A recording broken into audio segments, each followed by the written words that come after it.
Hello and welcome to টকবক। আশা করি নতুন বছর সবার ভালো কাটছে। আর এপিসোডগুলো কেমন লাগছে আমাদেরকে জানান। সাবস্ক্রাইব আপনারা করতে ভুলে যাচ্ছেন, সেটা তো করতে হবে। এবার আমি আমার এপিসোড শুরু করব। আজকের আমার যে গেস্ট, তাকে নিয়ে আমি কী বলবো আমি জানি না, সেই সাধ্য আমার নেই।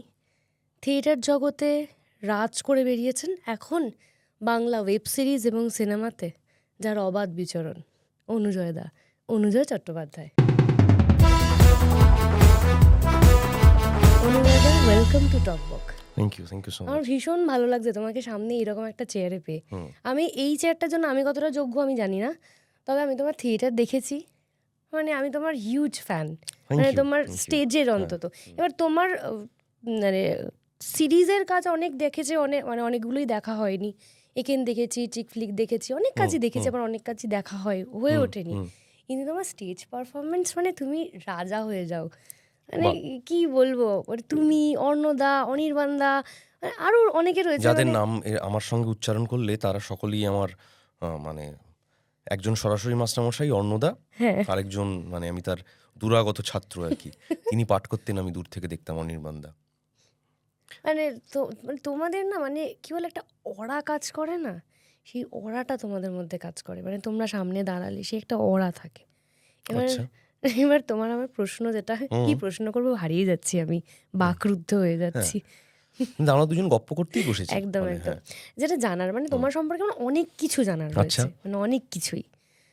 তোমার শুরুটা কিভাবে, যেটা সব জায়গায় প্রশ্ন হয়, আমিও সেভাবেই জানতে চাই। শুরু বলতে শুধু শুরু নয়, সেখানের একটা জার্নি আছে, সেই জার্নিটা জানতে চাই। শুরু মানে আমার অভিনয়ের কাজকর্মের শুরু। হ্যাঁ। আমার অভিনয়ের কাজকর্মের শুরু হচ্ছে থিয়েটার দিয়েই। আমি উচ্চ মাধ্যমিক পাশ করার পরে এই শহরে চলে আসি এবং আমি মানে কলকাতা শহরে? কলকাতা শহরে। আচ্ছা। তখন আমি বেলঘরিয়া থাকতাম মামার বাড়িতে। আচ্ছা। সেখানে থেকে আমি আনসাম্বল শ্রীমতী সুহাগ সেন, সেই দলের ডিরেক্টর, সেখানে আমি একটা ওয়ার্কশপ করি এবং আমি আবেদন জানাই যে যদি আমি সেই দলে থেকে কাজ করতে পারি। ওনারা সেই আবেদন মঞ্জুর করেন। College first year. হ্যাঁ। আচ্ছা, তোমার কোন কলেজ? জয়পুরিয়া কলেজ। আচ্ছা, কমার্স? না, কেন মনে হলো আমাকে দেখে যে জয়পুরিয়া কলেজ মানে কমার্স, কিন্তু তোমাকে দেখে যায় না। আমার বাংলা। আচ্ছা। তো সেই শুরু আর কি, মানে সেইখানেই আমার থিয়েটার বা অভিনয় শিক্ষার হাতেখড়ি। মানে তোমার পড়াশোনাটা কি এখানে অনেকটা হেল্প করেছে, যেহেতু বাংলা, সেখান থেকে কি তোমার এই ইচ্ছেটা তৈরি হয়েছিল? না, তার সঙ্গে বাংলার কোনো যোগ নেই, মানে ওই ইচ্ছে তৈরি হওয়ার ক্ষেত্রে। পড়াশোনা আমার খুব একটা ভালো ছিলাম না, একেবারেই সাধারণ ছাত্র ছিলাম। ফলে কিন্তু আমি বলছি যে সব অভিনেতারা, মানে বড় অভিনেতারাই কথা বলে আমি খুব সাধারণ ছিলাম। নিশ্চয়ই তারা সাধারণ ছাত্রই ছিলেন। বিদেশি ইন্টারভিউ পড়েছিলাম, আমার এক্স্যাক্ট নাম মনে পড়ছে না, আমি খুব ভুলে যাই, এটা আমার খুব খারাপ রোগ। তো সেখানে আমি পড়েছিলাম যে অভিনেতা দক্ষ, মানে টেকনিক্যালি এবং সব দিক থেকে, বিশেষত টেকনিক্যালি, তাকে অঙ্কে খুব ভালো হতেই হবে। মানে হ্যাঁ, আমি একটা এরকম ইন্টারভিউ পড়েছিলাম। এটা মিউজিকের ক্ষেত্রে সেম, যারা মিউজিশিয়ান তারা অঙ্কে ভালো না হলে সে মিউজিশিয়ান হতে পারবে না।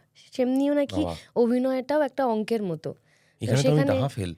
আমি সত্যি যে হয়তো মানে সেটা তুমি এক্সপ্লোর করোনি, মানে সে পড়াশোনা ভালো। করব কি, অঙ্কে 7 পেলাম ক্লাস 7-এ, এর আবার এক্সপ্লোর করার বাকি থাকে কি?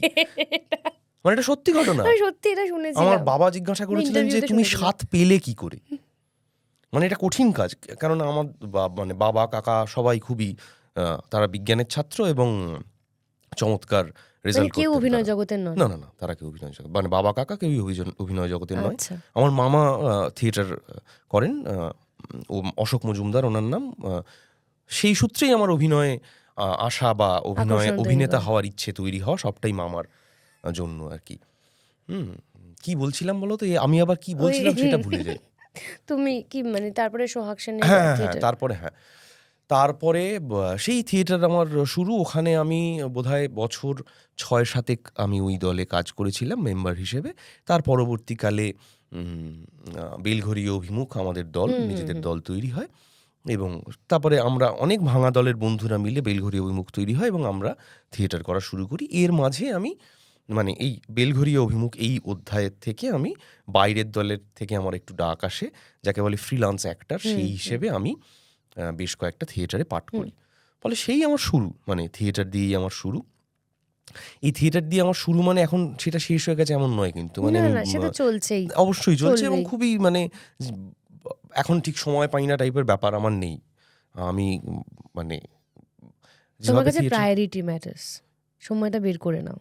বের করে নাও, মানে আমি বলছি যে আমি তো এছাড়া কিছু করি না, অভিনয় হুম করি। হুম ফলে আমার খুব ইয়ে হয়, ধরো যদি কোনো শ্যুট চলে তখন হয়তো আমি দলে যেতে পারি না। হুম সেটা আমার দলের বন্ধুরা, সেটা তারা আমার সঙ্গে সহযোগিতা করেন এবং তারা মেনেও নিয়েছেন যে যেহেতু আমার এটা অর্থের সঙ্গে জড়িত, কেননা আমাদের যা থিয়েটারের যা স্ট্রাকচার সেটাতে তো বিপুল অর্থ উপায় করা যায় না।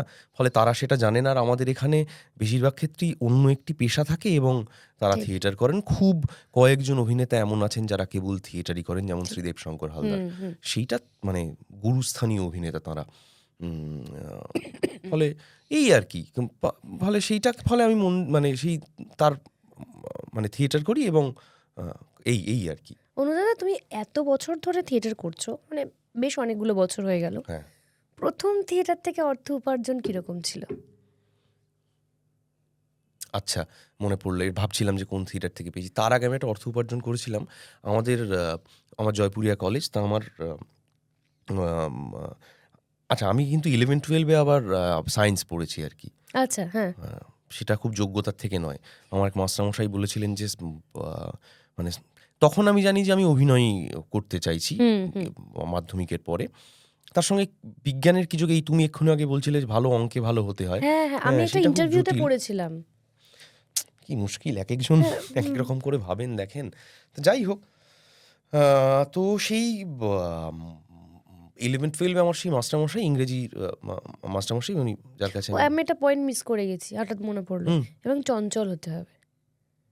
চঞ্চল মানে মন চঞ্চলতায় চঞ্চল বোধহয় আমি নয়। কিছুটা নম্বর পাওয়া যাবে। হ্যাঁ, না, মানে ও তাহলে কিরম চঞ্চল চঞ্চল? মানে মন চঞ্চল, মানে সে কনসেন্ট্রেট করতে পারে না এরকম না, মানে খুব শান্ত, খুব ভালো শান্ত বাচ্চা। হ্যাঁ, এদের ভালো লোক পক্ষে হলে খুব একটা কিছু করা হবে যায় না, না এটা না। আমি বিশ্বাস হ্যাঁ করেছি। হ্যাঁ, যে ওই হ্যাঁ, মানে ওরকম ভালো লোক, কিছু ভালো লোক থাকেন যারা 4টে চড় খেয়েও কিছু বলছেন না। না, সেরকম ভালো লোক হওয়া খুব, সেটা ভালো সেটা ভালোও ভালো নয়। নয়।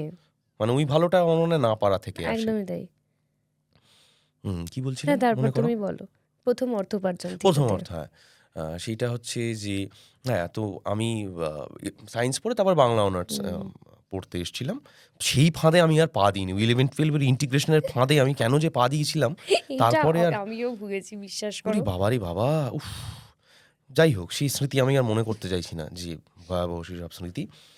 তারপরে আমি ক্যালকুলাস বাংলা পড়তে, ক্যালকুলাস, খুব কঠিন বিষয় লেগেছিল। ওরে বাবা!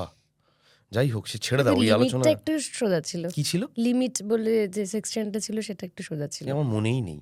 আমি সিলেবাস জানতাম না ক্লাস 11-এ। হ্যাঁ, তারপর যাই হোক, সে 12-এ কোনো ক্রমে আমি তখন ওই সেই বেস্ট অফ এসএনদের মোটা বই, ভয়ঙ্কর। এসেনদের বাড়ি বৈদ্যবাড়ি, জানো, হ্যাঁ, আমার যেখানে বাড়ি কি সেখানে আমরা ওই ভয়ঙ্কর। বাড়িটা দেখতাম আর ভাবতাম যে কি করা যায় ওনাকে, যে আপনার কি দরকার ছিল ওরকম একটা মোটা বই লেখার।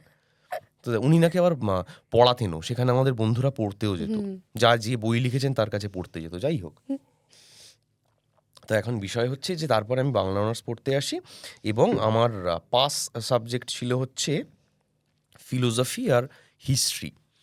আর আমার যারা কাছের বন্ধুবান্ধব হয়ে ওঠে অনার্সের ইয়েতে, তাদের সবাই ছিল জিওগ্রাফি। আর জিওগ্রাফি থেকে এক্সকারশনে নিয়ে যাওয়া হচ্ছিল। তা আমি গিয়ে, সুরভি ম্যাম ছিলেন অত্যন্ত ভালো মানুষ, অত্যন্ত ভালো মানুষ। তাকে গিয়ে আমি বলি যে ম্যাম আমিও যেতে চাই। ম্যাম বলল তুই যাবি, আচ্ছা চ। উনি নিয়ে গেছিলেন আমাকে। আমার কিন্তু ফলে মানে আমার মানে বিষয়ের জন্য যাওয়ার ইয়ে ছিল না, উনি আমায় নিয়ে গেছিলেন। তো ওইখানে গিয়ে ওই শেষ দিন যে যা পারে, কেউ আবৃত্তি পারে, এরকম ইয়ে হচ্ছিল। তো আমি তখন একটা অন্য কারণে একটা মামা একটি টেক্সট লিখে দিয়েছিলেন আমায়, সেইটা আমি পাঠ করে শুনিয়েছিলাম। তো তখন আমাদের এক শঙ্খদা বলে একজন ছিলেন, তিনি আমায় 50 টাকা দিয়েছিলেন। সেটা আমার মনে করি যেটা আমার প্রথম অর্থোপার্জন, এবং সেটা অভিনয় করে। তো সেটা দীর্ঘদিন রাখা ছিল আমার মামির কাছে, আমি দিয়ে রেখেছিলাম যেটা তুমি রেখে দিও। সেটা বোধহয় এখনও মামার বাড়ির আলমারিতে সেই 50 টাকা রাখা আছে। এটা আমার প্রথম অর্থোপার্জন। তারপরে থিয়েটার করে, হ্যাঁ, প্রথম থিয়েটার করে আমি যখন জানতে পারি যে আমায় 300 টাকা দেওয়া হবে, কলশোতে 500 টাকা দেওয়া হবে, সেইটা আমার প্রথম উপার্জন। এবং সেইটা খুবই মানে যেহেতু থিয়েটার করে বেশি অর্থ উপার্জন আমাদের এখানে স্ট্রাকচারালি সেটা নেই, ফলে সেই 300 টাকাটাও অনেকটা টাকা, মানে ঠিক বলছি কথা। মানে অর্থের নিরিখে হয়তো অনেকটা একদমই নয়, তাই, কিন্তু একদমই সেটা তাই। অনেকটা টাকা। হ্যাঁ, আচ্ছা অনুজয়দা, মানে আমি যদি ধরি দিল্লি বলো বা মুম্বাই বলো, হুম, সেখানে যেরমভাবে থিয়েটার চলছে, হুম, হুম। আমাদের কলকাতায় কেন সেটাকে কেউ জীবিকা হিসেবে নিতে পারছে না? শুধুমাত্রই কি দর্শক, নাকি সেখানে আমাদেরও কোথাও গাফিলতি আছে, বা আমাদের সেই ইনফ্রাস্ট্রাকচার নেই যে সেই প্রচার করার ক্ষমতা নেই? দেখো, এইটা নিতে গেলে আমার যেটুকু মনে হয় আমি বলতে পারি, সেটা আমাদের এই যে স্ট্রাকচারটা, যে গ্রুপ থিয়েটারের যে হুম স্ট্রাকচার, হুম আর মানে সেইখানে দ্বন্দ্বটা হচ্ছে যে এই যে মানে উম, আহ, থিয়েটারকে পেশা হিসেবে বেছে নিতে হুম গেলে অর্থ উপার্জন করতে হবে। এখন অর্থটা কোথা থেকে আসবে? আসবে। টিকিট বিক্রি করে আসবে। হুম ধরা যাক এইটাই তো ছিল আমাদের সেই, মানে ধরা যাক যে সার্কাসের যে স্ট্রাকচার, হুম হুম আমি শো করব, অর্থ উঠবে, তা থেকে আমার মানে আহ, গোটাটা চলবে, হুম এই তো ঠিক। স্ট্রাকচার। তাই এখানে তার তো টিকিটের দাম বাড়াতে হবে, এছাড়া তো আর কিভাবে সম্ভব আমি জানি না, মানে আর অর্থ আসবে কি করে? সেটাই। কেননা ধরা যাক, আমি বলছি ধরা যাক হাউসফুল শো, হুম সব সত্য হাউসফুল হয়ও না, না। সেটা এই মুহূর্তে দর্শক আনুকূল্য থিয়েটার একটু কমও আমি যেটুকু দেখছি, সেটা আবার হয়তো ফিরবে, আবার থিয়েটার তার পথ বদলাবে, সেটা চলতে থাকবে। হুম আমি হুম এরমভাবে বিশ্বাস করি না যে গেল আর হবে না, এরম আমি বিশ্বাসই করি না। থিয়েটার তার পথ খুঁজে পাবে, সে তার নিজের কথা বলবে, সময়ের কথা বলবে, দর্শক আসবে দেখতে, প্রয়োজনীয় হয়ে উঠবে, নাহলে শিল্পটা মরে যেত। ঘরের কাছে চলে গেছে বলে অনেক সময় হয়তো মনে হয় যে কিন্তু তার আবেদন আলাদা, ঠিক। সিরিজের আবেদন আলাদা, তার অভিজ্ঞতা আলাদা, সেটা দেখার, থিয়েটার হুম দেখার অভিজ্ঞতা আলাদা, দর্শকের সেই অভিজ্ঞতা। ফলে সেই অভিজ্ঞতা পেতে গেলে সে থিয়েটারই দেখতে হবে, থিয়েটারের অভিজ্ঞতা পেতে গেলে আর তো কোনোভাবে থিয়েটারের অভিজ্ঞতা পাওয়া যাবে না। ফলে দর্শক আসবেন বলে আমার ধারণা, এবং ঠিক নাটক হবে, মূল্যবান কথা বলার নাটক হবে, এবং দর্শক আসবে, এটা আমার বিশ্বাস। তা যাই হোক, তা সেইটা কি করে হবে? সেই দামটা বাড়ালে কিভাবে স্ট্রাকচারালি কি সেইটা হবে? সেইটা একটা আমার মনে হয় একটা বাধা। যে হ্যাঁ? একটা থিয়েটার করতে গেলে, মানে শোতে মিনিমাম যখন সেখানে 300 টাকা 400 টাকা টিকিট মূল্য হয়, সেখানে প্রচুর দর্শককে বলতে শুনেছি আমি যখন নিমন্ত্রণ করেছি তোরা আয়, এবার 300 400 টাকা দিয়ে থিয়েটার কেন দেখবো, তার থেকে আমার 200 টাকা দিয়ে আইনক্সে বসে একটা ভালো দেখবেন, সিনেমা হয়ে যায়। দেখবেন। তো কি সমস্যা? এটা কোনো সমস্যা নেই। এটা কি তার একটা আমাদের চয়েস। মানে এটা কি দর্শকের রুচি বদলে যাচ্ছে? আচ্ছা, এবার তুমি আমায় উল্টো কথাটা বলো। কবে এরকম ছিল যে গোটা পশ্চিমবঙ্গের মানুষ থিয়েটার দেখছেন? সবসময় ছবি বেশি দেখতেন। ছবি বেশি দেখতেন, কিন্তু আমি থিয়েটারে একটা আমার দর্শক দাদুর ছিল। থেকে শুনেছিলাম। আমার দাদু মানে আমার পরিবারে আমার বাবা মা দুজনেই মিউজিক হুম, ফ্যামিলি। আমার দাদু একমাত্র ছিলেন অভিনয় করতেন, থিয়েটার হুম, করতেন হুম, উৎপল দত্তের গ্রুপে। হুম, তো তার কাছ থেকেই আমি শুনেছি, তখন যাত্রা হতো, হুম। থিয়েটার হতো, তার সংখ্যা অনেক বেশি ছিল, তখন তার দর্শক বিপুল মাত্রায় ছিল। প্রত্যেকটা শো যাত্রাতে হাউসফুল কিন্তু ছিলই, বরাবরই ছিলই, সেরকম ছিল। হ্যাঁ। হ্যাঁ।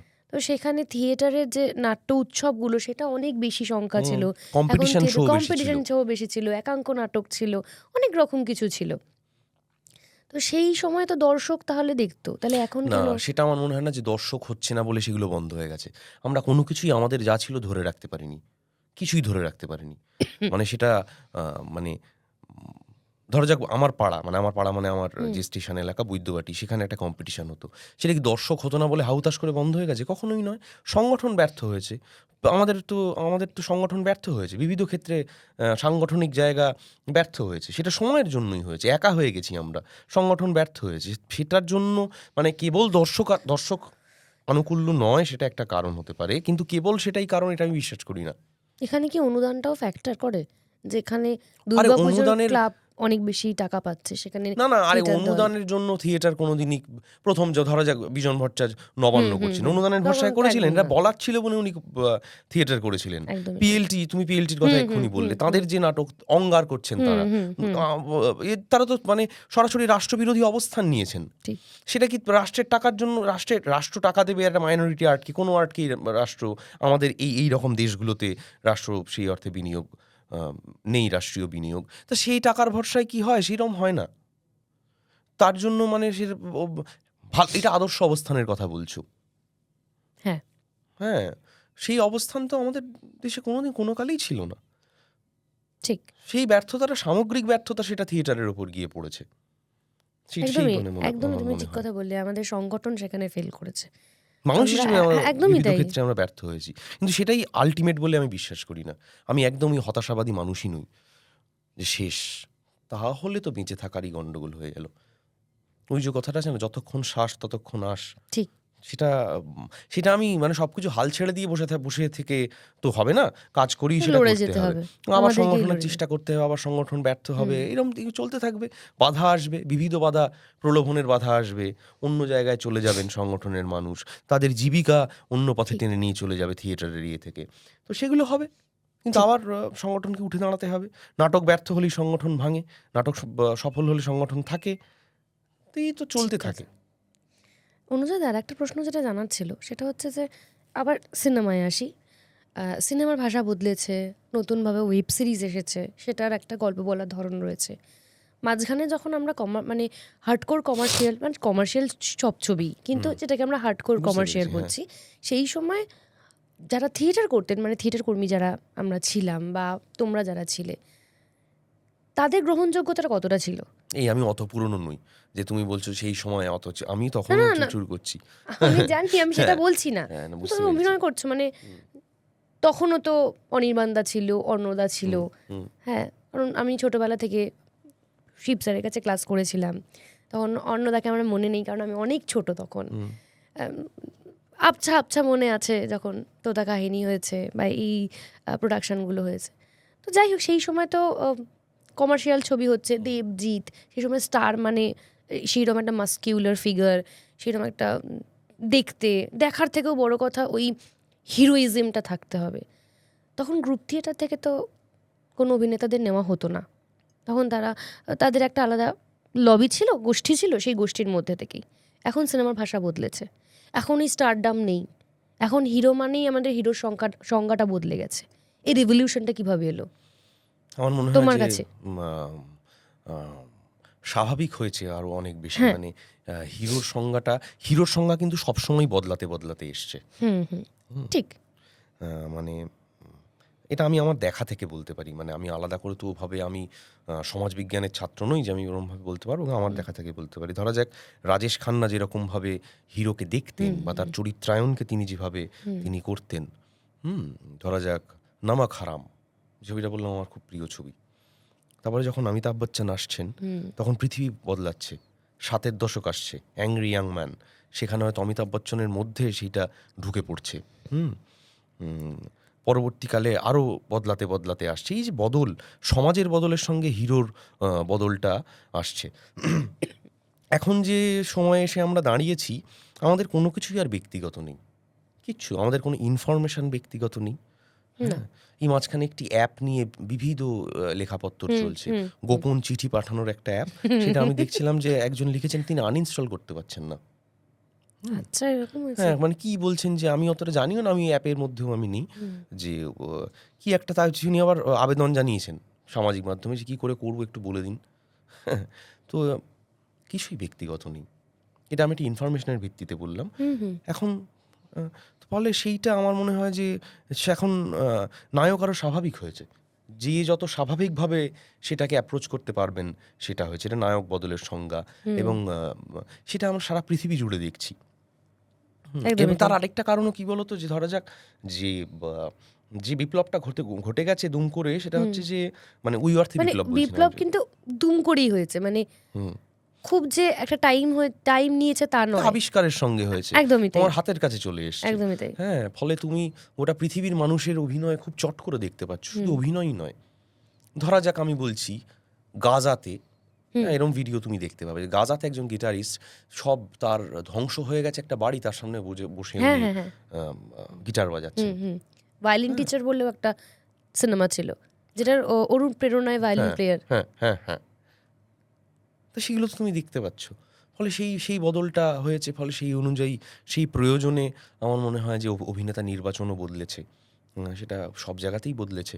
ফলে সেই জন্য হয়তো যে তুমি যে বললে হিরোর সংজ্ঞা বদলেছে, হিরোরাও বদলেছেন। মানে বলছি মানুষ বদলে গেছেন তা বলছি না, তারা যেভাবে দেখতেন চরিত্রকে, হয়তো তারা অন্যরকম ভাবে দেখছেন। ঠিক তাই। আমরা যেরকম রিসেন্ট কাজ দেখলাম তালমা রুম, ইউজুয়ালি যেটা ম্যাসিভ হিট করেছে, মানে ভীষণ অপূর্ব একটা প্রযোজনা। তো সেখানে আমরা দেবদত্তকেও হিরো হিসেবে দেখতে পাচ্ছি, এটা সত্যি মানে ওর জন্য সেটা না, ও প্রাপ্য তো এবং হিউইক যোগ্য। বেশ, হ্যাঁ ভারী সুন্দর হ্যাঁ দেখতে। হ্যাঁ হ্যাঁ, না আমরা যে সময় থেকে আস্তে আস্তে আসছি আর কি, যে সময় সিনেমার সংজ্ঞা থেকে আস্তে আস্তে ঢুকছি, কারণ সামনেই তালমা রোমিও জুলিয়েট রিলিজ করেছে, তোমাকেও অন্যরকমভাবে আমরা দেখছি, তো সেই ক্ষেত্রেই বললাম। আচ্ছা আমি যেটা বলছিলাম যে সেটা তোমাকে আগেও জিজ্ঞাসা করছিলাম অফ ক্যামেরা, আমাদের একটা টেন্ডেন্সি আছে টাইপ কাস্টিং, হুম। তুমি এটা ফিল করো? কয়েকজন অভিনেতা, কয়েকজন মানে সেই অর্থে এগিয়ে থাকা অভিনেতাকে তো আমি দেখেছি যে ছোটবেলা ছেলেবেলা থেকেই দেখেছি, পরবর্তীতে তারা সেইটাতে আক্রান্ত হয়েছেন। সেটা শুধু যারা কাস্ট করেছেন তা নয়, আমি দেখেছি তার চরিত্রায়নও একরকম হয়ে গেছে। হুম হুম সেইটা একটা কষ্টের, সেটা একটা কষ্টের, মানে একই চরিত্রে উনি অভিনয় করে চলেছেন। হুম হুম সেটা তো অভিনেতাকেও সচেতন থাকতে হবে। সে কিভাবে নিজেকে প্রেজেন্ট করছে সেটার উপরে যদি বলছো? সেরকম তার মনে হয় যে আমি এই চরিত্রতে ওই চরিত্রের থেকে আলাদা কিছু করতে পারবো না, ধরা যাক এ চরিত্রে উনি অভিনয় করেছেন, হুম বি দেখা যাচ্ছে এর মতোই, তাহলে তাকে হয়তো সিদ্ধান্ত নিতে হবে যে আমি যদি আলাদা কিছু করতে না পারি তাহলে আমি করবো না। কি করা যাবে এখন, একই চরিত্রে কি তিনি, বা অনেক সময় থাকে হয়তো, আমি জানি না, হয়তো অভিনেতার মানে অর্থেরও প্রয়োজন থাকে, বা সেইটা হয়তো কিছু হবে, জানি না, সেটা আমি তো মানে বলতে কি পারবো না। মানে তোমার মনে হয় যে কি করা উচিত? মানে ধরো তোমার কাছে একই ধরনের পরপর পরপর চরিত্র যেগুলো আছে সেগুলোর যেটাকে বলে ভেরিয়েশন বা চরিত্রায়ন অনেকটা একই রকম। আমি যদি আলাদা কিছু করতে না পারি তাহলে আমি করবো না। কি করে করব? একই চরিত্রে কি করে অভিনয় করব? আমি যদি সবারই তো একটা একটা আমি মানে সাপোজ ধরছি সেদিনকে যুধাজিৎদাই বলছিল যখন আমি ওপেন মানে অন ক্যামেরায় কথা বলছি, আমার কোনো অসুবিধা নেই। যুধাদা বলছিল যে আমি যখন পুলিশ হচ্ছে আমি পুলিশই হয়ে যাচ্ছি, মানে সবাই আমাকে পুলিশ বানিয়ে আমাকে ভাবছে। কিন্তু সেই পুলিশটা কি ধরনের পুলিশ? হ্যাঁ মানে সেটার ধরা যাক, উপরে আমি দুটো চরিত্রের উদাহরণ দিতে পারি আমি। হুম একটা হচ্ছে যাহা বলিব সত্য বলিব। হ্যাঁ হুম তাতেও আমি হুম পুলিশ হয়েছিলাম, হুম হুম এবং কালরাত্রি হুম তাতেও আমি পুলিশ অফিসার। হুম দুটো পুলিশ আলাদা পুলিশ। পেশা এক। হুম ফলে আমি পেশা, দৃষ্টিভঙ্গি আলাদা। সবটাই আলাদা। হুম ফলে দুটো চরিত্র আলাদা। ঠিক। তাই তো হওয়ার কথা। তোমার কাছে চরিত্র মানে কি রকম, মানে তুমি একটা চরিত্রকে কিভাবে দেখো? প্রাথমিকভাবে একদম প্রাথমিকভাবে। আমি দেখতে চাই হচ্ছে যে মানে সে কোথায় আলাদা, মানে পুরো গল্পে। পুরো গল্পে, এবং মানুষ হিসেবে সে কি মানে তার উপর কি আমার চরিত্রটা পড়ে আগ্রহ জন্মাচ্ছে, সবার মানুষ হিসেবে প্রথম। কি জানতে ইচ্ছা করছে। লোক সব মানুষ সম্বন্ধে জানতে ইচ্ছে করে না, আবার কিছু মানুষ সম্বন্ধে করে। তো স্টেশনে তুমি দাঁড়িয়ে আছো, হট করে এমন একজন মানুষকে দেখবে আলাদা, হুম সেই রকম আমি খুঁজি যে আমি তোমাকে মানে জিজ্ঞাসা করছি, তুমি একটা স্ক্রিপ্টে, তোমার কাছে একটা স্ক্রিপ্ট এসছে, তুমি সবার আগে কি দেখো, মানে কি দেখে, মানে কি হলে তুমি সেটাকে হ্যাঁ বলো বা কি না হলে সেটাকে না বলো? সবার প্রথমে আমি দেখি যে আমার পাঠটা কিরকম। হ্যাঁ অবশ্যই, সেটা তো অবশ্যই। মানে পাঠটা কিরকম, মানে তার পরিসর বলছি না, না না বুঝতে মানে পেরেছি সেটা। আমার মজা লাগছে কিনা, যে বাহ হুম এটা বেশ। চ্যালেঞ্জ আছে কিনা, নতুন কোনো চ্যালেঞ্জ। হ্যাঁ, সবসময় আমার ভয় হয় কোনো নতুন চরিত্র পেলে যে আমি বোধহয় করে উঠতে পারবো না, হুম এরম মনে হয় আমার।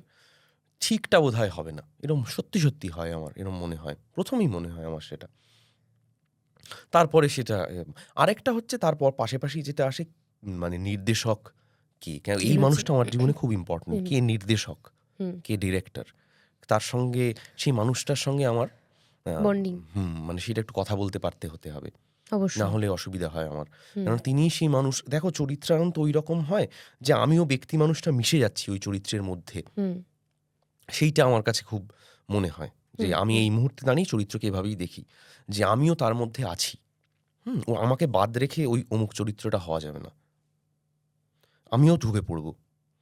তা এই যে আমিও ঢুকে পড়ব, সেইটার জন্য ফলে আমি লোকটাও গুরুত্বপূর্ণ, ফলে এটা দেখবেন কে সেটাও খুব গুরুত্বপূর্ণ হবে। তিনি কিভাবে দেখছেন অভিনয়কে, তিনি কিভাবে দেখছেন ওই চরিত্রটাকে। ঠিক। হ্যাঁ, সেই সেটা জন্যই তোমার দর্শনের সঙ্গে তার দর্শন মিলছে কিনা। কিছুটা অভিনয়ের দর্শন তো বটেই, অবশ্যই। সেটা মিলছে এবার কিনা। তার বিশ্লেষণ মানে চরিত্রায়ন বা চরিত্র বিশ্লেষণ তুমি কিভাবে করো? কারণ আমার খুব জানতে ইচ্ছা করে, ওই যে তোমাকে একটা কথা বারবার বললাম, তোমাদের মধ্যে একটা অদ্ভুত অরা কাজ করে। হুম। হয়তো যারা তোমাকে সামনে থেকে দেখেছে তারা অনেক বেশি বুঝতে পারে, সামনে থেকে দেখা মানে তোমার সঙ্গে রাস্তায় দেখা হলো সেটা নয়, সেটা স্টেজে আচ্ছা। মেনলি। হ্যাঁ। না, সে করা কাজ করুক, কিন্তু আমি ভাবছি এই উত্তরটা দেবো কি করে, এটা রচনাধর্মী প্রশ্ন। সেটা হচ্ছে যে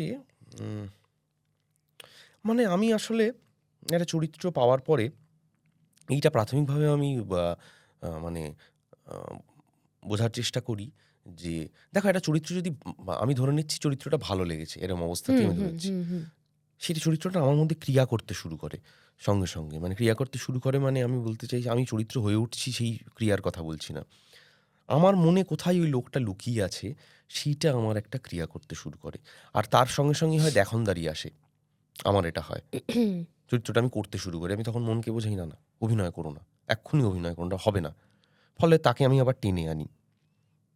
ধরা যাক আমি একটা উদাহরণ দিচ্ছি, কারাগার বলে একটি নাটকে আমি অভিনয় করি, আমি তো তোমাকে বললাম আমার ভীষণ দেখার ইচ্ছে। কংসর ভূমিকা আমি অভিনয় করি, আর যেটা মন মথুরায় লিখেছেন, কিন্তু কৌশিক দা ওটা এডিট করে একটা এমন প্রায় যেন নতুন নাটক, যারা পড়েছেন মন মথুরায়ের সেই টেক্সট সেইটা তারা জানবেন বা বুঝবেন নাটকটা দেখলে। কৌশিক চট্টোপাধ্যায় আমার খুব ইম্পর্ট্যান্ট একজন, আমার জীবনে একজন মাস্টারমশাই এবং খুব ইম্পর্ট্যান্ট একজন নির্দেশক। তিনি এমনভাবে সেই চরিত্রায়নটা এবং নাটকটা করেছেন যেটা এই সময় দাঁড়িয়ে আছে, সেই যে কংস, সেই যে ডিক্টেটর, সেও না সেও কোথাও গিয়ে নড়বড়ে, তারও কোথাও গিয়ে মানে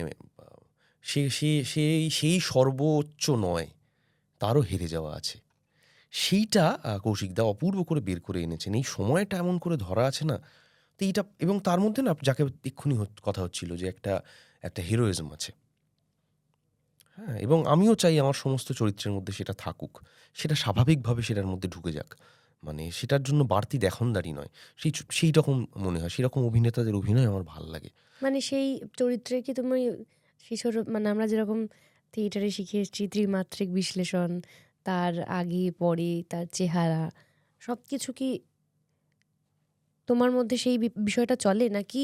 আমরা তুমি যখন টেলিভিশন বলতে আমি সিরিজ বা সিনেমার কথা বলি, তখনও কি সেই বিষয়টা চলে নাকি সেটার প্রসেসটা অন্যরকম? না, আমাদের থিয়েটারে যারা বেসিক একটা চরিত্রায়নের একটা ধরন বা একটা কথা বলা হয়, হ্যাঁ, তার সামাজিক অবস্থান, তার রাজনৈতিক অবস্থান, হ্যাঁ, বিবিধভাবে সেটা যাকে বলে আক্রমণ করা, চরিত্রকে আক্রমণ করা, সেটা দেখানো হয়, সেটা তো ঠিক আছে, সেটা তো মানে যেহেতু এটা আমার বেড়ে ওঠার শিক্ষা, ফলে সেভাবে তো চরিত্রকে দেখি, এবং সেটা তো খুব বৈজ্ঞানিক একটা পদ্ধতি বলেই আমি মনে করি, ফলে সেটা তো দেখি। আর আমি যেটা দেখার চেষ্টা করি আর অন্য কিভাবে আমি চরিত্রটাকে বুঝতে পারি আর কি, মানে বিবিধ ক্ষেত্রে বিভিন্ন রকম, হ্যাঁ, ধরো আমি কংসকে বোঝার চেষ্টা করেছিলাম, কংস যদি একটা আকাশ হতো তাহলে কীরকম আকাশটা হতো, সে কি ঝলমলে রোদ্দুরের মতো আকাশ হতো, নাকি মেঘাচ্ছন্ন আকাশ হতো, যদি মেঘাচ্ছন্ন হয় তাহলে কেমন, বর্ষার মেঘ, হঠাৎ সেই বড় মেঘের আক্রমণ হয় না, দানবীয় মেঘ, সেরকম মেঘ, ঝিরঝিরে বৃষ্টি হবে সেই মেঘ থেকে, এরকম। সে যদি ব্যাটসম্যান হতো তাহলে কিরম ব্যাট করতো, বিবিধ ক্ষেত্রে বিভিন্ন রকম জিনিস দিয়ে আমার মনে হয়, এবং এটা হঠাৎ মনে হয়, হঠাৎ রাস্তায় আর কিভাবে বোঝা যায়, এটা নিজের বোঝার জন্য। আমি এমন দাবি করছি না যে মানে এইটা আমি একটা খুব কাব্যিকভাবে বুঝে হা দারুণ একটা চরিত্রায়ন করলাম, এরকম নয়, কিন্তু আমি এটা নিজের বোঝার জন্য, আমি নিজে, বা ধরা যাক যদি ছন্দ হতো, সে কি অক্ষরবৃত্ত ছন্দ হতো নাকি দলবৃত্ত ছন্দ হতো? তুমি কি বাংলা সাহিত্যে মন দিয়ে পড়েছো, মনে হচ্ছে ছন্দতে যেভাবে রিয়াক্ট করছো? না, আবৃত্তি করতাম ওই থেকে আর কি। বাহ, আমার ইচ্ছে ছিল বাংলা নিয়ে পড়ার, কারণ আমার ছোটবেলা থেকে লেখালেখি, সাহিত্য এইটার প্রতি একটা অগাধ ইন্টারেস্ট। তখন সোকল্ড কিছুটি শিক্ষকরা এসে বলেছিল বাংলা নিয়ে পড়বি, কিছু পাবি না, টিচারই ঠিক এই ভাষা, টিচারই ছাড়া কি হবে, জিওগ্রাফি দিয়ে পড়, ম্যাথসটা সাথে রাখ, ইকোনমিক্সটাও সাথে রাখ, এখন জিওগ্রাফির প্রচুর স্কোপ। আমি তারপরে যখন বালিগঞ্জ সায়েন্স কলেজ থেকে মাস্টার ডিগ্রি পাশ করলাম, তখন দেখলাম স্কলাররা বসে আছে, কত স্কোপ, পৃথিবীর সব ক্ষেত্রেই এটা সত্যি। আমার জীবনের সব থেকে বড় আফসোস যে আমি আমার জিওগ্রাফি নিয়ে পড়াশোনা করেছি, আমি বাংলা নিয়ে পড়িনি। আমার মনে হয়েছে আমি অনেক পিছিয়ে গেছি, আমার মনে হচ্ছে আমি যেটা নিয়ে এতটা সময় দিলাম সেটা নিয়ে আমি তো এগোলামই না, কারণ আমার বিন্দুমাত্র ইচ্ছে ছিল না, বরঞ্চ যেটা নিয়ে এগোলাম সেটা নিয়ে যদি আমি এত বছর পড়াশোনা করতাম তাহলে হয়তো আমার কথাবার্তা অন্যরকম হতে পারতো, বা আমি অন্যরকম। আমি বলছি যে না, এটার মধ্যে একটা ঠিকই এরকম মনে হয়, ধরো আমার একটা এরকম, এইটা শুনতে আমার কত কিছু পড়া হয়নি, কত কিছু জানি না, সে সবার তাই, সবাই বলে এটা পড়েছিস তুই, এটা পড়িসনি, জানিস না, এখন পড়ছি, এখন জানছি। বা ছোটবেলায় প্রচুর পড়তাম, গল্পের বই পড়তে ভালোবাসতাম, আমার বাড়িতে প্রচুর বই ছিল, সেগুলো পড়া, এই যে সময়টা ক্লাস 10-এর পর থেকে যে পিরিয়ডটায় ঢুকিয়ে দেওয়া হয়, 11-12-এ maths, economics, computer science, geography, তারপরেই একটা হিউজ একটা মানে আমি বাংলা মিডিয়াম, সেখান থেকে যখন মানে তার যে সিলেবাস, তারপর যখন কলেজে যাচ্ছি তার একটা হিউজ সিলেবাস, তারপর মাস্টার ডিগ্রি, সেখানে এই পড়াশোনার বাইরে অন্য পড়াশোনা করা অসম্ভব ছিল। হয়তো সম্ভব, কিন্তু আমার কাছে অসম্ভব ছিল। হ্যাঁ, কেননা তখন ওই একটা সফলতার দৌড়ে ছিল, চলে যেতে হয়। সেটা মানুষজন মানে আমাদের মতো পরিবারে একটা ভয় থেকেই। হ্যাঁ, আগে ভাবতো মা বকবে, ভালো নাম্বার পেতে হবে, ঠিক আছে 2 দিন মার খাবো, ঠিক হয়ে যাবে। তারপর একটা নিজের ইগো তৈরি হয়ে যায় যে না, আমাকেও লড়ে যেতে হবে। হ্যাঁ, আসলে সফলতা কি, হ্যাঁ, কোনটাকে বলা হয় যে সফল, সেইটা একটু বড় হয়ে তখন এটা মনে হয়। আমার যেমন এখন মনে হয় যে 11-12 পড়াটা আমার কাজে লাগেনি, তার কারণ আমি ভালো করে পড়িনি। তাই মানে ওই পড়াটা খারাপ আমি তা বলছি না। ফলে কিন্তু আমি বলছি যে এই যে তুমি বলছো, আমি বলছি জিওগ্রাফি নিয়ে পড়েছো, হয়তো দেখা যাবে যে তুমি এমন গভীরে বিষয়টা জানো যে তোমার চরিত্রায়নের ক্ষেত্রে ওইটা কাজে লাগবে, ওই উদাহরণ টেনে তুমি বুঝতে পারবে। আর বাংলা পড়ার ক্ষেত্রে একটা সুবিধা আছে কি, তুমি সেই মানে সাহিত্যের ওই সিলেবাসের বাইরে গিয়েও তুমি সেইটা পড়তে পারো। হ্যাঁ, যেমন ধরো আমি বাংলার যে এই ভাষার যে যাকে বলে যে মানে কাঠামোর যে দিকটা, যে কারক সমাস, সেগুলো আমি তো খুব একটা ভালো জানি না, জানি না মানে ভুলেও গেছি। হ্যাঁ, সত্যি ভুলে গেছি। বা ছন্দও আমি খুব হ্যাঁ খুব বিশদে বলে উঠতে পারবো না, মানে কাউকে বোঝানোর মতো আমি বলতে, আমি একটা রকম আমার মতো করে একটা নড়বড়ে ভাবে বুঝি, সেটা ছিল তো আমি আর খুব একটা ভালো বুঝিনি। হ্যাঁ, তো সেটা ওই তখন মন দিয়ে পড়িনি ওইটা, কারণ ভালো লাগতো না। আমাদের ওই একটা পেপার ছিল ভাষার মানে বাংলা ভাষার ইতিহাস এর একটা পেপার ছিল, সেটা আমার তো খুব একদমই ভালো লাগতো না পড়তে, খুবই বিরক্ত লাগতো। বাংলা সাহিত্যের ইতিহাস তো ছিলই, আমি যদি ধরা যাক যে ভাষা কি করে বাংলা ভাষার উৎপত্তি, হ্যাঁ সেই সব ছিল, ওই ভালো লাগতো না পড়তে আমার।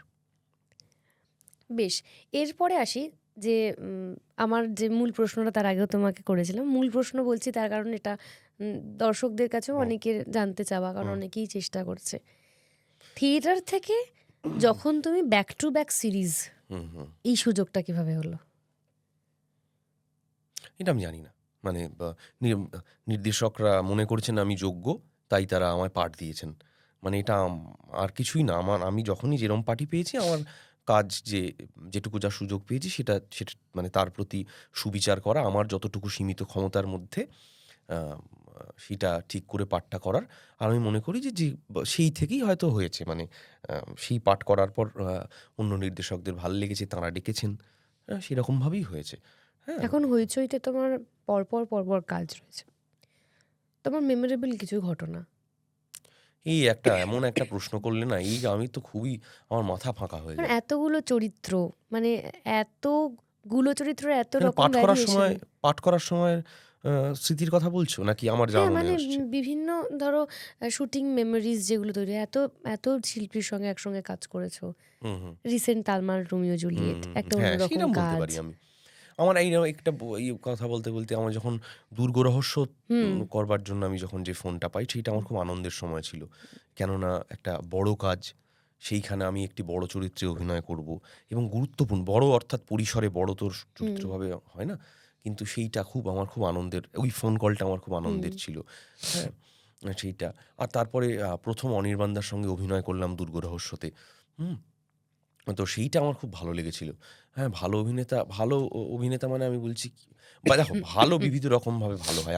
আমি যে কি অর্থে বলছি এটা, সেটা হচ্ছে যে খোলা মনে আছেন অভিনেতা, বড় অভিনেতা, ভালো অভিনেতার গুণ আমার কাছে এইটা, যে তিনি খোলা মনে আছেন। এবং খোলা মনটা কেমন, ধরো তিনি একটা কিছু কথা বললেন, আমি তার উত্তর দিলাম, আমার উত্তরে এমন একটা, সেটা তিনি গ্রহণ করে তার উত্তরটা দিচ্ছেন, দুজনের মতো সংলাপ বলে যাচ্ছে না, এই যে আদান প্রদান, হ্যাঁ, টেনিসের ডাবলস খেলার মতো।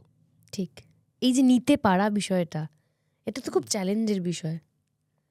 আমি বলছি খেলার না, মতো আর কি, মানে হ্যাঁ, কিভাবে দেখছো তার উপর, আমার কাছে খেলা, এটা একটা খেলা, যেহেতু আমি খেলা দিয়ে বুঝতে সেনকেই মানে আমাদের মানে ভারতীয় নাট্যশাস্ত্রের থিয়েটার গুরু প্রসন্ন, তিনি একটা ইয়েতে বলছিলেন যে প্লে, কথাটা হচ্ছে প্লে, ফলে সেইটা একটা খেলা, সেইটা দিয়ে বোঝাতে, ফলে সেটা আমার খুব ভালো লেগেছিল কথাটা, সেই রকমই আসলে বিষয়টা। তো সেইটা একটা খুবই না হ্যাঁ, শীতকাল পড়েছে, এইসব ঠান্ডা লেগেছে, তো সেটা একটা খেলা। তো সেই খেলায় পরাজয়ও আছে, আনন্দও আছে। জয় পরাজয় খেলার প্রিপারেশন কি হতে পারে, মানে এটা কিভাবে আমার ব্যক্তি প্রস্তুতি মানুষের হতে পারে? শুধুই কি পড়াশোনা? না না না, শুধু পড়াশোনা বলে আমার মনে হয় না। পড়াশোনাও একটা, ব্যক্তি মানুষের প্রিপারেশন আমার এটা মনে হয় যে অভিনেতার মানে আমি মনে করি যে এই বললাম না, অভিনেতা মন আর ওই ব্যক্তি লোকটার মন আসলে সম্পৃক্ত। আমি আর যে চরিত্র, আমি লোকটা খুব ইম্পর্ট্যান্ট অভিনেতা হিসেবে, এটা আমার মনে হয়। ফলে আমার যাপনটা কি হবে, আমার জীবনটা কি হবে, সেইটা খুব গুরুত্বপূর্ণ বলে আমার মনে হয়। আমি কতটা খোলামেলা হতে পারছি ব্যক্তি জীবনে, খোলামেলা অর্থাৎ কতটা গ্রহণ করতে পারছি। হুম আম, সোহিনী মানে নান্দিকারের হ্যাঁ, সোহিনী হ্যাঁ, হ্যাঁ। সেনগুপ্ত, উনি একটা ওয়ার্কশপে আমাদের বলেছিলেন যে অভিনেতা কখনো জাজ করবে না। ছেলেবেলায় কথাটা শুনিলাম, অতটা ভালো বুঝতে পারিনি। নটধারী একটা ওয়ার্কশপে উনি বলেছিলেন। তা পরবর্তীকালে আমি সেটা তো অভ্যেস করা কঠিন, এটা বললাম একটা ভালো কথা, আমিও শুনলাম, কিন্তু সেটা অভ্যেস করা কঠিন। স্বভাবতই আমরা জাজ করি। সেইটা না করা, সেটা খোলা, এটা তো একটা অভ্যেস, সেটা ব্যক্তির অভ্যেস। তো সেই ব্যক্তির অভ্যেসগুলোই আসলে অভিনেতা মন তৈরি করে। এই যে প্রিপারেশনের কথা হচ্ছিল, সেইটা আমার মনে হয় ওইটাই, যে ওই খোলা মনে থাকা। ওই সিধু যেটা বলেছিলেন না, হ্যাঁ, যে ফেলু, আমি অনেক কিছু করলেই অনেকের পসার থাকতো না, তাই ফেলু আমি বলতেই কিছুই আমার একটা করিনি। কথা মনে পড়লো। হ্যাঁ। তোমাকে দেখেই আমি ভেবেছিলাম জিজ্ঞাসা করবো, কখনো ফেলুদা হতে ইচ্ছে হয়েছে? ছোটবেলা থেকে মাধ্যমিকে, তার আগে আমি ফেলুদা পড়েছি, ধরা যাক পাহাড়ে ফেলুদা পড়লাম, কলকাতায় ফেলুদা পড়লাম, কিন্তু সমগ্রটা আমি পেয়েছিলাম মাধ্যমিকের পরীক্ষা দেওয়ার পরে। বাবা এনে দিয়েছিলেন, বাবা বলেছিলেন ভালো রেজাল্ট হলে দেবেন, কিন্তু পরীক্ষার পরেই বাবা এনে দিয়েছিলেন। হ্যাঁ, তো সেইটা আমার প্রথম ফেলুদা পড়া টানা, মানে টানা মানে আমি বলতে চাইছি যে পুরোটা পড়া, পরপর পুরোটা পড়া। সেই সময় থেকেই ফেলুদা হওয়ার ইচ্ছে। হ্যাঁ, তুমি সব বাঙালিরই বোধহয় ইচ্ছে থাকে। সন্দীপ রায়কে কখনো অ্যাপ্রোচ করোনি? এরকমভাবে বলা যায় আমার ফেলুদা করবেন? এরকম মানে হয়? সবার কাছ থেকে তো শুনেছি, যখন ইন্দ্রনীল দা ইন্টারভিউ দিচ্ছে তখন বলেছে আমি সন্দীপ রায়ের বাড়িতে পড়ে থেকেছি, যে আমি ফেলুদা করতে চাই। সেটা যদি হওয়ার হয় হবে। হ্যাঁ, সেইটা তোমার কাছে হবে। প্রিয় ফেলুদাকে? এখন সিরিজে টোটা রায়চৌধুরীও সৌমিত্র করছে, চট্টোপাধ্যায়। সবসময়ের প্রিয়। সেটা আমি বলছি না, আমি বাদবাকি মানুষদের সঙ্গে তুলনা করেও আমি বলছি না কথাটা। সবাই তো সবার মতো করেই করবেন। তার কারণ হচ্ছে কি, যে একটা চরিত্র, এইরকম একটা চরিত্র তার সময়েও ঢুকে পড়বে। ঠিক। সৌমিত্রবাবু যখন অভিনয় করছেন, তার সময়টাও সেখানে ঢুকছে। পরবর্তীকালে সব্যসাচী চক্রবর্তী যখন অভিনয় করছেন, তার বেঁচে থাকা, তার সময় চরিত্রায়নে ঢুকছে। কিন্তু ওই যে প্রথম অভিজ্ঞতা, ওই ওই ওই ফেলুদা দেখার যে অভিজ্ঞতা, সেটা একটা অভূতপূর্ব অভিজ্ঞতা। ফলে সেই জন্যই বোধহয় এখনো জয়বাবু ফেলুনাথ, সোনার জবা কেল্লা ফেলুনাথ দেখলে আমার খুব প্রিয় ছবি। হ্যাঁ, মানে মনে হয় নতুন করে দেখছি প্রত্যেকবার, কখনো পুরনো হয় না। না, একেবারেই হয় না। তোমার প্রিয় পরিচালক? হঠাৎ করে এটা এমন অতল গহ্বরে ফেলে দিলে, ভাই ফেলুদার কথা হচ্ছিল। না, অনেকেই আছেন। মানে আমি যাদের কাজ করেছি তাদের না কি বলছি। তাছাড়াও বলছি, মানে ধরো যারা গত হয়েছেন বা তুমি কাজ করনি, দুটোই শুনবো। সত্যজিৎ রায় তো অবশ্যই, ঋত্বিক ঘটক, বহু মানুষ আছেন। কেননা বললেই আমার ছবির কথা মনে পড়ছে, আর তার পরিচয় তপন সিনহা। কেননা গল্প হলেও সত্যি আমার খুব প্রিয় পরিচালক। হ্যাঁ, এরকম অনেক বহু মানুষ পর আমি এরকম বলতে পারবো। অনেক সত্যজিৎ মানুষ। রায়ের সব থেকে প্রিয় ছবি কোনটা, পছন্দের, যেটা বারবার ইচ্ছা করে, বা কখনো মন খারাপ হলে? জয় বাবা ফেলুনাথ। তার প্রধান কারণ মগনলাল মেঘরাজ। ওই অভিনয়টা অবিস্মরণীয় একটা অভিনয়। ওফ, এটা যে চরিত্র, বাবা রে বাবা! ওই যে দৃশ্যটা ভাবো, যেখানে উৎপল দত্ত মানে মগনলাল এসছেন, এসে ওই যে চোখটার মধ্যে না কিছু নেই, মরা মাছের একটা চোখ, এটা আমি রিক্রিয়েটও করতে পারবো না।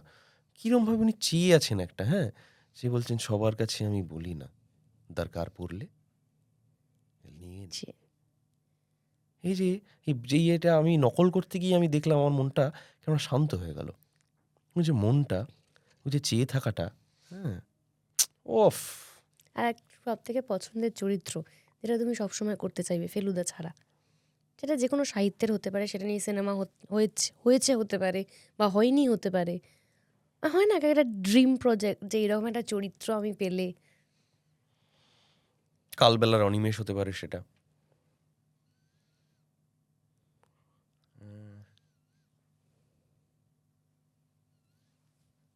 আর কি চরিত্র পেলেই ভাল লাগে, যেটা আমার ভাবা হয়েছে, এটাতেই আমার একটা প্রবল আনন্দ হয় যে পাঠ করা যাবে। যে নিউট্রাল উত্তর হলো না, আমি যদিও ঠিক। মাথায় আসছে না আর কি খুব একটা। আর অনিমেষের কথাই আমার প্রথম, আমি সাহিত্য পড়া দিয়েই ভাবার চেষ্টা করছি আসলে। হ্যাঁ, সমরেশ বসুর একটা উপন্যাস ছিল গঙ্গা, সেটা ছবিও হয়েছে। সেই আমার চরিত্রটার নাম আসলে মনে নেই, সেই পাঠটা আমার মনে হয়েছিল আমি যদি করতে পারি। আরেকটা উপন্যাস আছে সমরেশ বসুর, সমরেশ বসু আমার খুব প্রিয় লেখক, চড়াই বলে একটি উপন্যাস আছে। চড়াই মানে হচ্ছে চড়াই উতরাইয়ের চড়াই। তাতে প্রধান চরিত্র আছে নড়বড়ে একজন মানুষ। সেই চরিত্রটা আমার খুব মনে হয়েছিল যে আরে এটা যদি করতে পারতাম আমি। এবার তুমি বলো, তুমি যাদের সঙ্গে কাজ করেছো তাদের মধ্যে প্রিয় পরিচালক, মানে আমি একজনের নাম কখনোই বলতে বলছি না, যদি ক্রমানুসারে বলতে বলা হয়।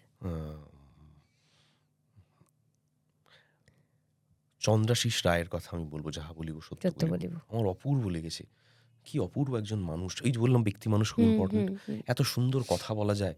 আর ওর জীবনকে দেখা, সেইটা আমার সঙ্গে কতকটা আমি খুব একটা মিল পাই, যেভাবে ও জীবনকে দেখে, মানুষকে দেখে। হ্যাঁ, সেইটা আমার এত ভালো লাগে, সেইটা আমার আমার কথা বলতে ওর সঙ্গে খুব ভালো লাগে, আড্ডা দিতেও খুব ভালো লাগে। সেই খুবই প্রিয় পরিচালক। আমি একটি কাজ করেছি, আমি আরও কাজ করতে চাই, এরকম আমি বলি।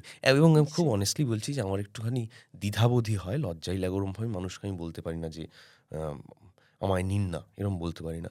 একমাত্র মানুষ যাকে আমি বলি, নির্দ্বিধায় বলতে পারি, সেই জায়গাটা তৈরি হয়েছে। সেটা আমি বলছি না যে আমরা রোজ আড্ডা মারছি, এমন নয়, কিন্তু একটা আত্মিক সম্পর্ক। হ্যাঁ, আমার খুব খুবই কাছের মানুষ বলে আমার মনে হয়।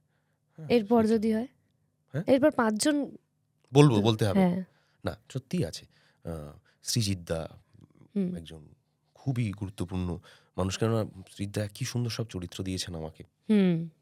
সেটা কোনো কোনো কোনো চরিত্রের পরিসর ছোট, ধরা যাক পদাতিকে, উনি যে পাঠটির কথা, ছোট পাঠ, মানে পরিসর অর্থে, কিন্তু খুবই, মানে আমি বলছি যে আমার খুবই চ্যালেঞ্জিং বলে মনে হয়েছিল। যখন আমি প্রথম সৃজিতদা ফোন করে বলেছিলেন এই পাঠটার কথা, তখনই আমার খুব মনে হয়েছিল যে আমি করতে পারবো। আমি তখন এই সংশয়ের কথা বলেও ছিলাম।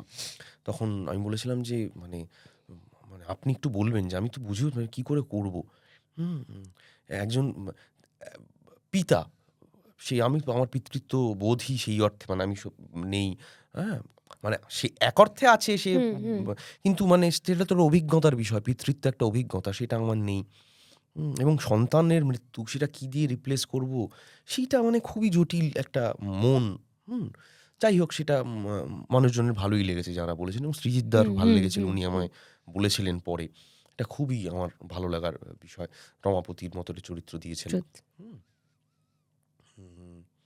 আমার আসলে শেষ কাজটা মানে অয়নদার সঙ্গে করেও খুব ভালো লেগেছে। অয়ন চক্রবর্তী, কাল রাত্রি করলাম।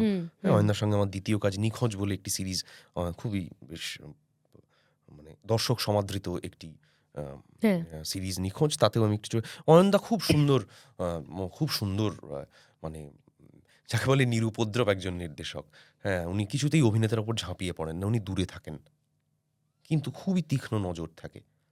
প্রথম একদিন মনে হয় যে আমি বোধহয় অভিনেতা হিসেবে অবহেলিত হচ্ছি নাকি, কথা বলছেন না তো সেরমভাবে, কিন্তু এত সুন্দর, সেটা এত দূর থেকে উনি সেটা মানে নজর রাখেন, এবং ওই স্পেসটা উনি দেন এমন যাতে হতে পারে, মানে অভিনেতা বিচরণ করতে পারে তার লেখার ওপর। উনি সংলাপ লেখক, উনি সেটে আছেন, উনি নির্দেশক, কিন্তু উনি এরম বলে দিচ্ছেন না যে ওনার সংলাপ বলতেই হবে, তার বাইরে একটা কথা বলা, এরকম কিছু বলছেন না, বরং উনি উৎসাহ দিচ্ছেন যদি সেটা তার টেক্সটকে, তার চরিত্রকে আরো মানে শক্তিশালী করে, তাহলে যেন সে অভিনেতা যেন বলে। তুমি যখন তোমার উল্টো দিকে যে কো অ্যাক্টর থাকে, সহ অভিনেতার সঙ্গে তোমার বোঝাপড়াটা কিরকম হয়?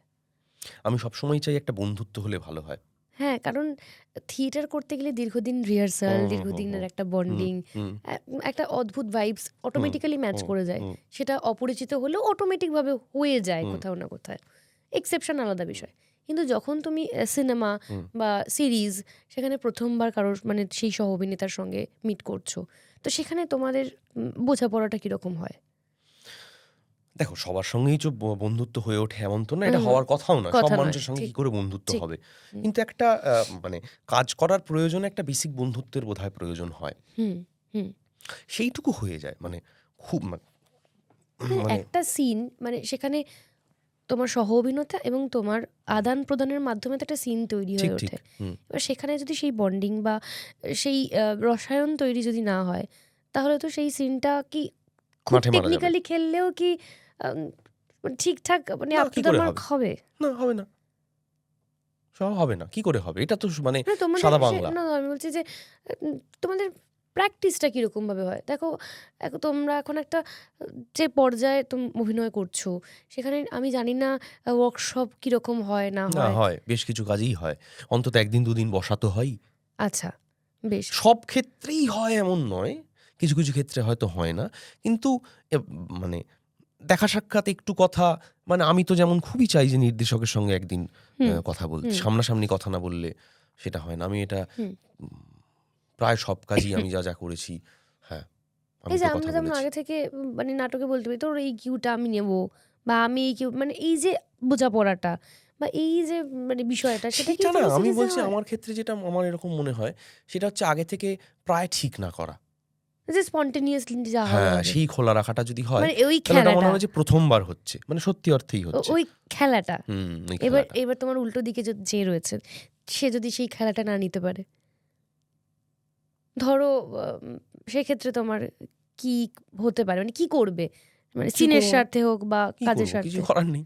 কি করব? এরকম যদি না হয় তাহলে আর তো মানে আমি কেন বলছি, ধরো তোমার তুমি একজন স্ট্রং অভিনেতা, সেখান থেকে একটু কম নতুন কোনো অভিনেত্রী কাজ করছে বা অভিনেতা কাজ করছে, সবার মধ্যেই এটা সেখানে আছে বলে আমি বিশ্বাস করি। সেই কেউ ওই নেওয়ার খেলাটায় ক্ষমতা। সাড়া দেয়, কেউ ওই খেলাটায় সাড়া দেয় না। তাহলে আচ্ছা। তার সঙ্গে যদি কথা বলা যায় একটু, বা নির্দেশককে যদি একটু বলা যায় যে সেইটা খুব হুম স্ট্রাকচারড হয়ে গেলে আমার ভালো লাগে না সেটা। হুম। মানে শুধুমাত্র সব সংলাপ বলা নির্দিষ্ট, হয়ে যায়। হ্যাঁ, সেটা তো কখনোই কাম্য নয়। হুম কিন্তু সব নির্দিষ্ট করা আছে একটা সিনে করতে গিয়ে, আমি সবটা জানি। এটা ছোটবেলায় ভাল লাগতো। হ্যাঁ, জানি বাবা, আমার মুখস্থ আছে। হ্যাঁ, এটা করব। কিন্তু বড় হয়ে বুঝেছি ওইটা খুব কাম্য নয়। ওইটা আ অ এই এই শিল্পটার সঙ্গে ওটা একটা বাধা বলেই আমার মনে হয়। অত নির্দিষ্ট, প্রথমত আমার সুনির্দিষ্ট কোনো কিছুই ভালো লাগে না। হুম, কোনো কিছুই পারফেক্ট এরকম আমার খুব একটা ভালো লাগে না। ঠিক। আমার একটু ফেলে-ছড়ি, একটু আলগোছে, একটু উদাসীন্য, এটা মিলিয়েই ভাল লাগে। তোমার কাছে শেষ প্রশ্ন, সেটা হচ্ছে যে এই যে তুমি বলছো যে এই যে খেলাটা, স্পন্টেনিয়াস যাওয়াটা, এটা কি সব চরিত্রের ক্ষেত্রে তোমার মানে পসিবল হয়? মানে ধরো একটা চরিত্র যেটাকে আমরা যাকে আমরা বলি মেথড অ্যাক্টিং, মানে সেই মেথডে কি তুমি বিশ্বাসী নও? মেথড শব্দটার মধ্যে আছে, সবারই একটা একটা মেথড আছে। হ্যাঁ, হ্যাঁ? তো মানে তুমি কি নিজের মেথড নিজেই বানিয়ে নিচ্ছ? সবাই তাই করে আসলে। এই শিল্পটার দাবিটাই আমার মনে হয় তাই। সব ব্যক্তি মানুষ একেক মানে তার তার চরিত্রায়নকে একেক রকম করেই দেখবেন। শিখবেন একটা, জানবেন একটা, এটা ওই আঁকা শেখার মতো। আঁকা হয়তো শেখান মাস্টারমশাই একটা, কিন্তু সেই শিল্পটা উত্তীর্ণ হয় হচ্ছে সেই কাঠামোগত জায়গাটা ছাপিয়ে গিয়ে। তার মনের রং সেখানে লেগে হয়। আমি একটা উদাহরণ দিচ্ছি। আমার আগের দল আনসাম্বলে একজন হুম একটা কথা বলেছিলেন। কৌশিক বসু। তা কৌশিক মামা পড়াতেন একটি স্কুলে। তা সেই একটা উদাহরণ।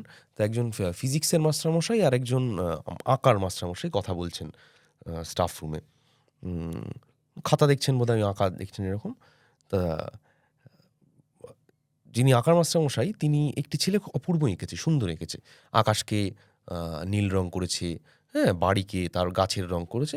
ধরা যাক তাকে 10-এ 6 দিয়েছে। আরেকটি খাতা তিনি পেয়েছেন এলোমেলো রং করা। তাকে তিনি বেশি নাম্বার দিয়েছেন। ফিজিক্সের যিনি মাস্টারমশাই, তিনি বলছেন, "এ আবার কি? এটা তো ভুল। এটা তো ঠিক নয়। তুমি একে 9 দিচ্ছ কেন?" তো উনি তখন বলছেন যে, ঠিক ভুল হয় না। কেননা ওর এই মনের রংটা এটা এসছে। তো ওই শিল্পটার দাবি সেইটা, সেটা উত্তীর্ণ হয়েছে। সব ক্ষেত্রে উত্তীর্ণ হবে না। আমার মনের রং হুম এমন হুম। দিলাম, সে হবে না। আমি স্টাডি নাইট আঁকতে পারবো না। কিন্তু ওইটা দেখলে একটা আশ্চর্য লাগে না? ওই আঁকাটার একটা সম্মোহন আছে না? পেইন্টিংয়ের সম্মোহন আছে না ঠিক। একটা? সেটা ওই শিল্পটার আ ঐরকম দাবি। ফলে সবাই সবার মতো করেই পথ খুঁজছেন। সেখানে ব্যর্থতা আসবে। আমার মনে হয় যে সব পেইন্টারকে একবারে তার রং, তার আমাদের সময়ের ধরা যাক শ্রী হিরণ মিত্র। ধরো যেকোনো প্রচ্ছদ তুমি দেখলে বলতে পারবে ওটা ওনার করা। তার ওখানে ওই নির্দিষ্ট যে স্টাইল, ফ্যাশন নয়, নির্দিষ্ট স্টাইল ওইখানটায় আছে। আমি ওনার সঙ্গে তো ব্যক্তিগত সেই অর্থে আলাপ নেই, তো আমার ধারণা উনি অনেক কিছু পেরিয়ে এসে ওইখানে উনি পৌঁছেছেন। ধরা যাক ইরফান খান, অনেক কিছু পেরিয়ে উনি ওনার অভিনয়ের ওই জায়গাটায় উনি পৌঁছেছেন। সেইভাবেই ব্যর্থতার মধ্যে দিয়ে এসেই অভিনেতা তার পথ খুঁজে পান, এটা আমার বিশ্বাস। আমার খুব ভাগ্য ভালো, তোমার উল্টো দিকে এই চেয়ারটা আমি বুঝতে পেরেছি। আমি জানি আমার মতো অনেক নাট্যকর্মী আছে, তারা আমার মতো নতুন অভিনেতা, তাদের অনেক কিছু জানতে ইচ্ছা করে। তোমার মতো অভিনেতার সঙ্গে বসে এতক্ষণ গল্প করা, আবার এই বিষয় নিয়ে গল্প করা, তাদের কাছে প্রচণ্ড ঈর্ষণীয়। না, আমার গপ্প করতে খুবই ভালো লাগে। আর মানে আমি বলছি এরকম সুযোগ তো সবার সঙ্গে হয় না।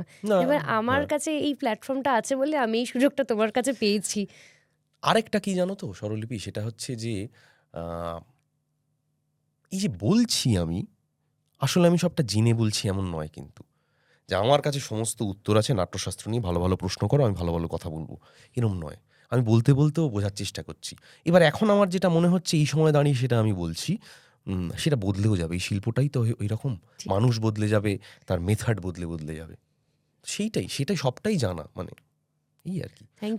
আমি একটা ছোট্ট কথা বলি, যে আমি 3টে কাজ করেছি বলে আমার ব্যর্থতা আর একটু বেশি হয়েছে, ফলে আমি বুঝতে পেরেছি ওই পথগুলো দিয়ে যাওয়া যাবে না, আবার অন্য পথ খুঁজতে হবে, সেই আর কি, আর কিছু না। প্রতিনিয়ত মানে এক্সপ্লোর করা, প্রতিনিয়ত নিজেকে আবিষ্কার করা। হ্যাঁ, সেইটা জীবন বলে স্থবির হতে। হ্যাঁ, স্থবির হতে বলে মানে একটা স্টেশনে পৌঁছে গেলে বলে আর যাওয়ার দরকার নেই। কিন্তু আমি বলছি, ধরা যাক আমি শান্তিপুর যাচ্ছি, কালীনারায়ণপুর স্টেশনে নেমে আমি গ্রামের মধ্যে চলে গেলাম, এইটা ওই রকম একটা দাবি। তোমাকে একটা কি প্রশ্ন করবো বলে আমি মাথায় ভেবেছিলাম, খুব ইম্পর্টেন্ট, আমি অনেকক্ষণ ধরে মনের মধ্যে চলছিল, শেষ প্রশ্ন বলেও বলতে পারলাম না, আমি হারিয়ে গেলাম তোমার কথায়, জানি না। আমি একটা অনেক কথা বলে না না না আমি মানে একটা অদ্ভুত ভালো লাগা কাজ করছে। আমি না এটা তোমাকে বোঝাতে পারবো অনুজয়দা, কারণ তোমাকে আমি স্টেজে যেভাবে দেখেছি, সিরিজে দেখেছি, মানে তুমি অসাধারণ অভিনেতা জানি, কিন্তু সেখানে কোথাও একটা বাধা আছে, একটা পর্দার এপার ওপারের ব্যাপার রয়েছে। কিন্তু যখন তোমাকে লাইভ দেখছি, সেই যে ফিলিংটা যারা দেখেছে তারা জানে, আর আমি এখানে বসে আছি তোমার উল্টো দিকে, আমি প্রশ্ন করছি, তুমি উত্তর দিচ্ছ, এই ফিলিংটা আমার কাছে অন্যরকম। এখানে আমি তোতলাচ্ছি, আমি ভুলে যাচ্ছি, তোমার কথায় হারিয়ে যাচ্ছি, এটা হচ্ছে আমার সঙ্গে, এটা আমার গপ্পের প্রধান জায়গাটাই তাই। হ্যাঁ, তো এটা আমার সঙ্গে হচ্ছে, আমার কিছু করার নেই এখানে। তো হ্যাঁ, যেটা আমি না প্রশ্নটা খুঁজে পাইনি, আমি তোমাকে তাও একটা প্রশ্ন যেটা আমার জানা সেটা জিজ্ঞেস করছি, সেটা হচ্ছে কনফিডেন্স। এটা হচ্ছে যে এই যে অভিনেতা হতে গেলে যে কনফিডেন্সটা প্রয়োজন, সেটা কিভাবে আসে? খুব ভালো প্রশ্ন করেছো। কেন বলছি বলো তো? কারণ আমি অতটা আত্মবিশ্বাসী মানুষ ছিলাম না। হ্যাঁ, ওটা জীবন। আমি মনে করি যে আমরা যে পরিবারগুলোতে বেড়ে উঠেছি, মধ্যবিত্ত পরিবার, সেইখানেই না আত্মবিশ্বাসের একটু অভাব ঘটে যায়। আমরা অন্য শিক্ষা পাই, অন্যান্য অনেক শিক্ষা পাই, কিন্তু আত্মবিশ্বাসের একটা অভাব থাকে, সেটা মানে অর্থনীতির কারণে। হ্যাঁ, মানে সেইটা শুধু বিত্তর জন্য শুধু নয়, বিত্তটাও আরেকটা কারণ। সেটা ধীরে ধীরে কাজই অর্জন, মানে কিভাবে অর্জন, তো ঠিক আছে, মেনে নিয়ে প্রথম জিনিস মেনে নিতে হবে আমার আত্মবিশ্বাস নেই, যদি না থাকে না মেনে নিয়েই যেতে হবে। আমি বলছি এটা আমার এইভাবে আমি সেইটা কিছুটা উত্তীর্ণ হতে পেরেছি। যে ধরা যাক অডিশন দিতে যাচ্ছি, হাঁটু কাঁপছে, অটো করে যাচ্ছি, অটোর ভাড়া কত, অন্য কথা ভাবছি, ক্যামেরা হচ্ছে ভেতরটা, ওটা মেনে নিয়েই অডিশন দিতে যাওয়া। ওটাকে আড়াল করতে গেলে একটা গন্ডগোল হবে, একটা সংঘর্ষের সৃষ্টি হবে। এবার আমি বলছি, আমি ধরো নার্ভাস, আমার মধ্যে আত্মবিশ্বাস নেই, আমি ওইটা নিয়েই এগোলাম, তো সেখানে আমার অ্যাপিয়ারেন্সে তো ওখানেই তো আমার মার্কস কাটা যাবে। ওটা ভেবোই না। এবার তুমি চরিত্রকে দেখবে, এবার তুমি চরিত্রটাকে তো পেলে, এবার তুমি পার্টটা দেখবে, ওই নড়বড়ে অবস্থাতে তুমি দেখছো, সেইটাতে মন দেওয়া, ওইটাকে ছেড়ে দেওয়া মন থেকে। সুইচ অন সুইচ অফ ব্যাপার, সুইচ অন সুইচ অফ করতে বলছি না আমি। ধরো তুমি নার্ভাস, তুমি গেছো, কি হয় নার্ভাস হলে, এরকম হয়তো, হ্যাঁ ঠিক আছে আমি নার্ভাস, এবার আমি চরিত্রটা পেলাম, ওটা মন দিয়ে পড়ি, মন বলছে আমি পারবো না, ঠিক আছে পারবো না, আমি এটা চেষ্টা করে দেখি। নার্ভাসনেসটা কিসের নার্ভাসনেস? ফেলিয়ারের ভয় তো তোমার, তাই তো করবে ফেল, ওটা করতে করতেই আত্মবিশ্বাস আসবে, ওইটা করতে করতেই হবে। 3বার ফেল করলে আর ফেলিয়ারের ভয় থাকে না। ওই যে বললাম অঙ্কে 7 পেয়েছি, তার থেকে কম আর ঘোড়ার ডিম পাবো কি, ফলে আমার আর আলাদা করে কোনো ভয় হতো না, আমি হেভি ভয় ভালো পেতাম। লেগেছে কারণ আমিও অঙ্কে 2 পেয়েছিলাম। ও তুমি আমার থেকেও পিছিয়ে গেছো। এই প্রথম আমার এমন একজনের সঙ্গে আলাপ হলো যে আমার থেকে অঙ্কে কম নাম্বার আমি একটা পেয়েছে। ঘটনা ঘটিয়েছিলাম আর কি।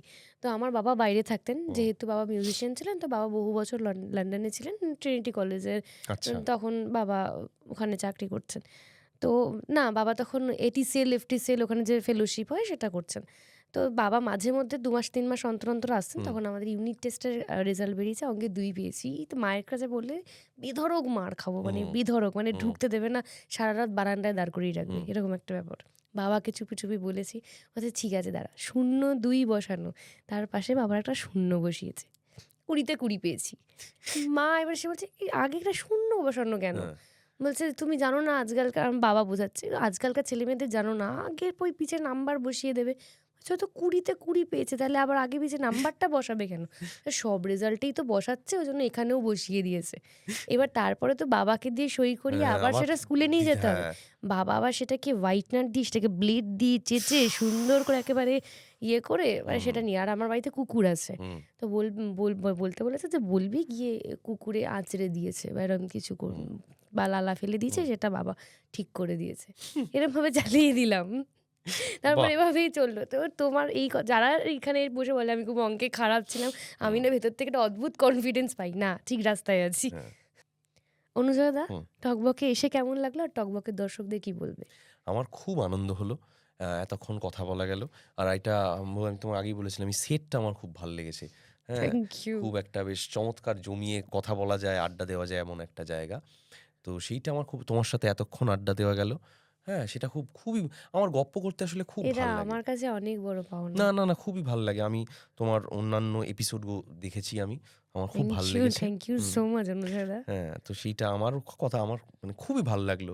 এবং হচ্ছে যে এই যে এটা আমি বলছিলাম যে একটা কথা বলতে গেলে আমার ভাবনাটাও তো কিছু কিছু ক্ষেত্রে পরিষ্কার হয়, আবার কোনো জায়গায় অস্বচ্ছ হয়ে যায়। তো সবটাই হয় এই আড্ডা থেকে এটাই পাওয়া।